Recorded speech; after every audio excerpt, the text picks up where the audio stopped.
This is a fictional romantic story created for entertainment purposes only. All characters and events are imaginary.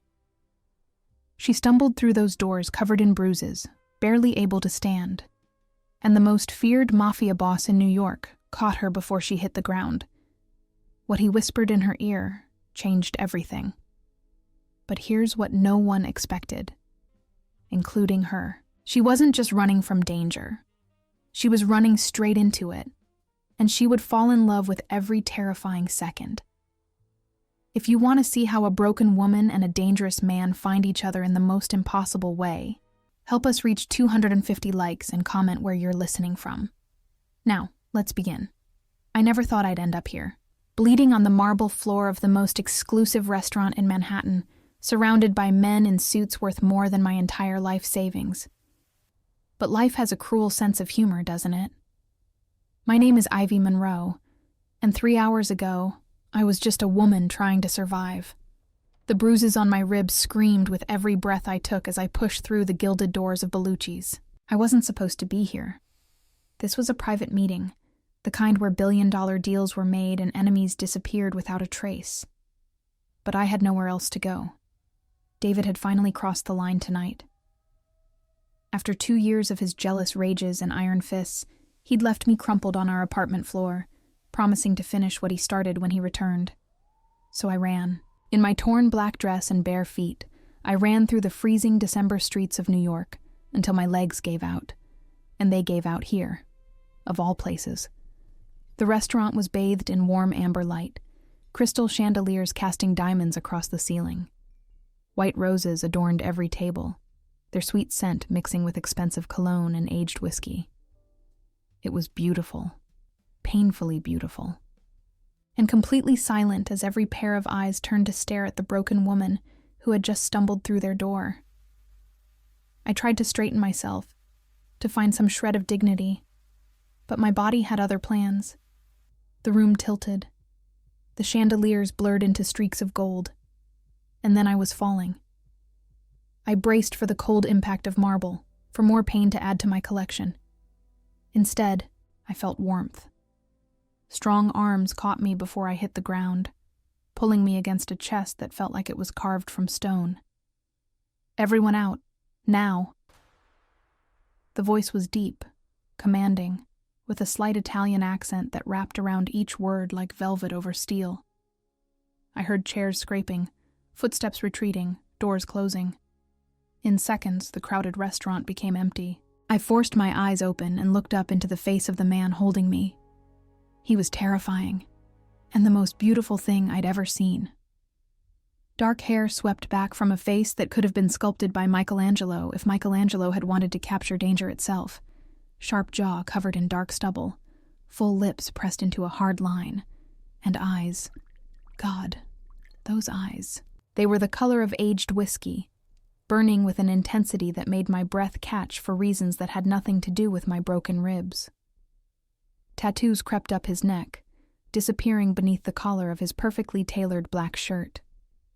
His shoulders were impossibly broad, his arms thick with muscle that strained against expensive fabric. He looked like he could break me in half without trying. But his hands, those huge hands that cradled me like I was made of glass, were impossibly gentle. "Who did this to you?" I couldn't answer. My voice had abandoned me along with everything else. He studied my face, my split lip, the purple bruises blooming across my cheekbone. Something flickered in those whiskey eyes. Something that looked almost like rage. "Marco." A man appeared at his side, younger, with worried eyes. "We need to reschedule the meeting. The Calabresi family can wait." Marco's gaze never left mine. "Get Dr. Ricci, now." The man disappeared. Marco carried me through the restaurant like I weighed nothing, through a door I hadn't noticed, up a private staircase that led to what looked like a luxury apartment.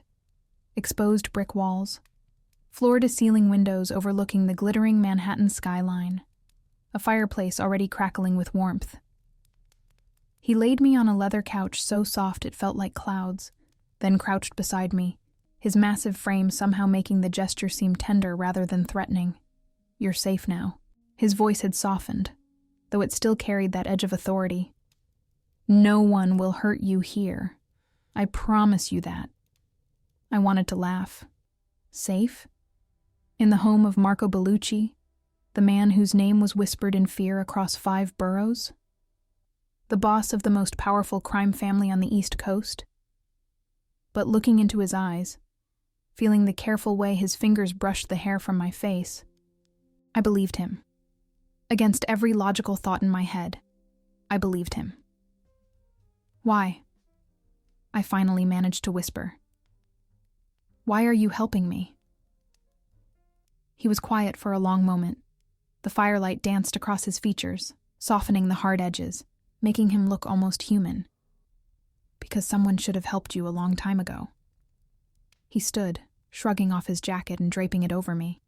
It smelled like sandalwood, and something darker, something that was purely him. "Rest now. We'll talk when you're stronger." I should have been terrified. I should have been planning my escape. Instead, as warmth seeped into my aching bones, and his jacket enveloped me like armor, I felt something I hadn't felt in years. Hope. The city lights sparkled beyond the windows like a million tiny promises.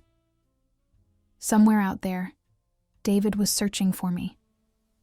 Somewhere out there, danger lurked in every shadow. But in this moment, in this impossible sanctuary, I closed my eyes and let myself believe that maybe, just maybe, I had finally fallen into the right hands. I didn't know then that those hands would change everything. That Marco Bellucci would become my salvation and my greatest temptation. That falling through those doors would be the beginning of a story I never saw coming. All I knew was that for the first time in 2 years, I wasn't afraid to fall asleep. I woke to the smell of coffee and the softest sheets I'd ever felt against my skin. For one blissful moment, I forgot everything.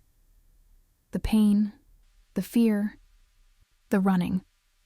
Then reality crashed back, and I sat up too fast, gasping as my ribs protested violently.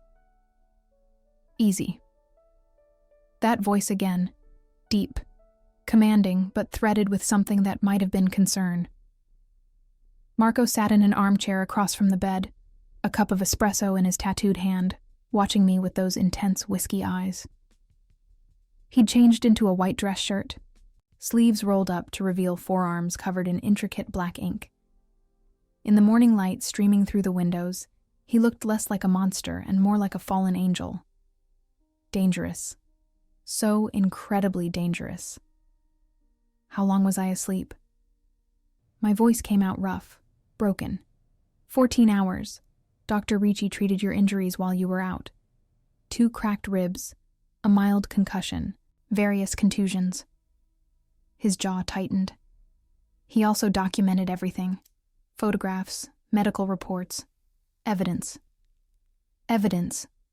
The word hung in the air between us. I don't need evidence. I just need to disappear. Marco set down his cup and leaned forward, elbows on his knees. This close, I could see a thin scar running through his left eyebrow, could count the individual tattoos climbing his neck. A rose, a skull. Words in Italian I couldn't read. Disappearing doesn't solve the problem, Ivy. It just delays it. How do you know my name? Your wallet was in your coat pocket. Ivy Monroe, 26 years old.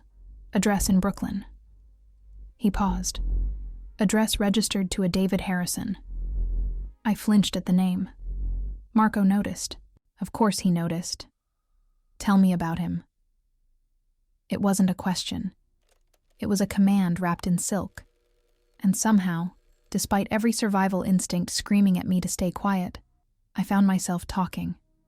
I told him about meeting David at a gallery opening. How charming he'd been. How attentive. How the first slap came 6 months into our relationship, followed by flowers and apologies and promises that it would never happen again. I told him about the isolation, the control, the way David had systematically dismantled every part of my life until I had nothing left. No friends, no family, no escape. Marco listened without interrupting. His expression never changed, but I watched his hands curl into fists, watched the muscle in his jaw tick with barely contained fury. When I finished, silence stretched between us like a living thing. "He's looking for you," Marco finally said. "My men have been monitoring the situation.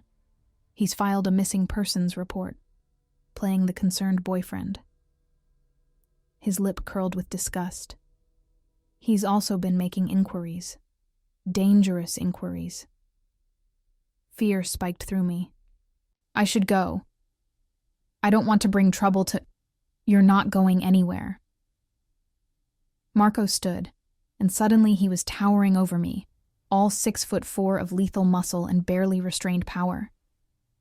David Harrison is a coward who beats women to feel powerful. Men like him are insects, and I have a very effective way of dealing with insects. You can't— I can do anything I want. He said it simply, factually, a statement of absolute truth. But I won't, not unless you ask me to. This is your choice, Ivy. Everything that happens from here is your choice. I stared up at him, this terrifying man who had shown me more kindness in 12 hours than I'd received in 2 years. This crime boss who handled me like I was precious instead of disposable. "Why do you care?" The question came out smaller than I intended. "You don't know me. I'm nobody." Something shifted in his eyes, something raw and unguarded that he quickly locked away. Nobody is nobody. He reached down, and I watched his massive hand approach my face with something other than fear. His thumb brushed across my cheekbone, feather light over the bruise there. "And you, Ivy Monroe, are far from nobody, even if you don't see it yet." My breath caught. Heat spread from where he touched me, racing through my veins like wildfire. This was insane. He was a criminal, a killer if the rumors were true. I should be repulsed. Instead, I leaned into his touch. Marco's eyes darkened. His hand slid into my hair, tilting my face up toward his. We were so close I could see the gold flecks in his irises, could feel his breath warm against my lips. "This is dangerous," he murmured, though he didn't pull away. "I'm dangerous. I know. You should run." "I'm tired of running." He made a sound low in his throat, something between a groan and a growl. "Then God help us both." His mouth claimed mine in a kiss that shattered every coherent thought in my head.